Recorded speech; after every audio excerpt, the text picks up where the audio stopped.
Eitan is an international politics major and completed a thesis for the Eitan Honors Program. Eitan has worked as a research assistant at the Berkeley Center for Religion, Peace, and World Affairs at the Institute for the Study of Diplomacy. Last year, Eitan served as chair of the International Relations Club. Since 2005, he has been involved with Seeds of Peace in various capacities, working with teenagers from the Middle East and South Asia to develop communication, leadership, and conflict resolution skills. In fall 2014, he will begin the MA in Law and Diplomacy program at the Fletcher School at Tufts University. Eitan hopes to pursue a career in U.S. foreign policy and conflict resolution. Eitan.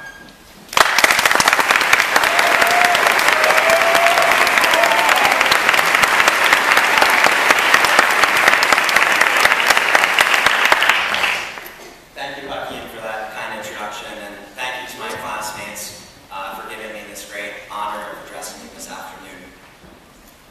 On February 11th, 2011, a friend of mine told me that he saw someone running around campus cheering in Arabic and waving around a large Egyptian flag. And I had some idea of who I thought this might be. A few moments later, my phone rang. It was my good friend and classmate who's here today, Amr, from Egypt. And Amr, he was so jubilant and joyous that his people had risen up and ousted Hosni Mubarak, the dictator of Egypt, for 30 years. And he wanted someone to share his emotions with, to express his jubilance. Why he chose to call and share his joy with a Jew from New Jersey, I never know. But I do know that Amr and I share a love of freedom and justice and peace. And we share a passion to repair the world. The BSFS has given us skills to begin careers in foreign service, whether through government, NGOs, corporations, or academia. And Georgetown has given us a living community to practice these skills. In his speech in this very hall on the stage 93 years ago, inaugurating the School of Foreign Service, Edmund A. Walsh explained that the peoples of the world constitute one huge family, whose interests are in common and whose members are interdependent. He called for the deprovincializing of the American mind. Having entered upon the stage of world politics and world commerce, he said, we assume worldwide obligations. We may get made fun of from time to time by our friends in other schools for thinking that we're all going to save the world. But what they may not realize is that when we start nonprofits, join the State Department, become philanthropists and social entrepreneurs, we do it out of genuine love and inspiration.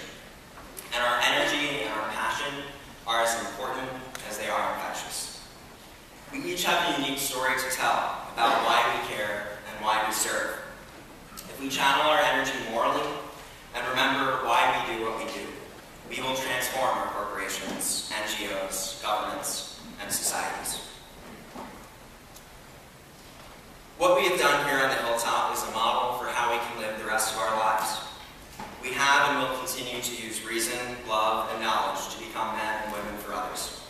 This love and drive for dignity has propelled our academic success in our service and will continue to inspire us throughout our lives. Our SFS education has been about more than just the study of international affairs, though. We've explored our faiths, our values, our sense of purpose. Father Maher recently asked me, if not for love, what's the point?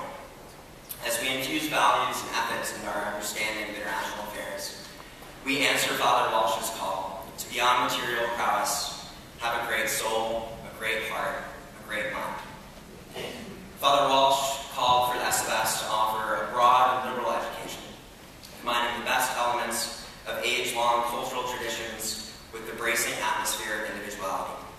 From the problem of God to political and social thought, from Regila to Naaman, I think we have lived up to our founders' expectations. Through our courses and extracurriculars, we considered how we will be for others, how we will reach our potential, and how we will make a difference. We took the Jesuit imperative of contemplation and action